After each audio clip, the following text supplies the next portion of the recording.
शंकर भाऊ आप आगे बढ़ो, हम तुम्हारे साथ हैं। आले रे आले, कमळ आले, आले रे आले, कमळ आले। भारतीय जनता पार्टीचा जय असो, भारतीय जनता पार्टीचा जय असो। सगळ्यात पहिलं श्रेय हे जनता जनार्दन मतदार राजा बंधू भगिनींना आहे। त्यांनी पुन्हा एकदा भारतीय जनता पार्टीवर आणि विकासावर विश्वास ठेवला म्हणून पुन्हा एकदा महापालिकेमध्ये एक हाती सत्ता आम्हाला मिळते।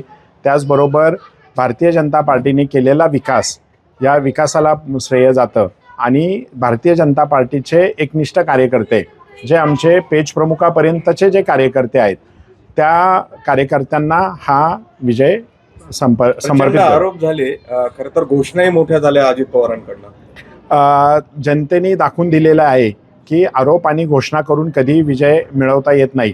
विजय हा फक्त आणि फक्त विकासाच्या जोरावरच करता येतो आणि तो विकास कोण करतं आणि लोकांनी विकास करणाऱ्या पक्षावर विकास करणाऱ्या व्यक्तींवर विश्वास ठेवला ते म्हणजे आपल्या राज्याचे कणखर मुख्यमंत्री देवाभाऊ असतील, आपल्या देशाचे पंतप्रधान माननीय नरेंद्रभाई मोदी असतील आणि भारतीय जनता पार्टीची इथली जी कार्यकर्त्याची टीम आहे, पदाधिकाऱ्यांची टीम आहे त्याच्यावर विश्वास ठेवून हा विजय मिळवला। विजय खरं तर ज्या पद्धतीनं आरोप झाले किंवा अजित पवारांनी घोषणा केल्या त्याला मॅन्डेट मिळालं ना असं म्हणताय, परंतु आता पुढे नवीन समीकरण काय बघायला मिळेल? कोणाला सोबत घ्यायची गरज वाटते? नाही, आम्ही पाहिलं तर 82+ आत्ता आम्ही लिडिंगला आहोत आणि 100% आणखीन काही ठिकाणी आम्ही एक 200-400 फरकानं पुढे मागे आहोत आणि तो आम्ही जो नारा दिला होता त्याच्यामुळे आम्हाला कुणाची मदत घ्यायची गरज लागणार नाही। पण मग धनशक्तीचा विजय असा आरोप होतो आता।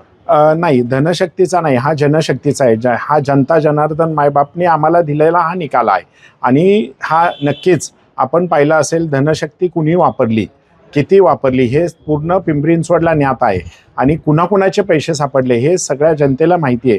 त्याच्यामुळेच जनतेने धनशक्तीवर विश्वास न ठेवता जनशक्तीने हा कामावर विश्वास ठेवला आणि देवाभाऊंवर विश्वास ठेवला आणि माननीय मोदीजींवर विश्वास ठेवला। त्यांना उत्तर हे आम्ही आता येणाऱ्या 5 वर्षाच्या विकास कामातूनच देणार आहोत।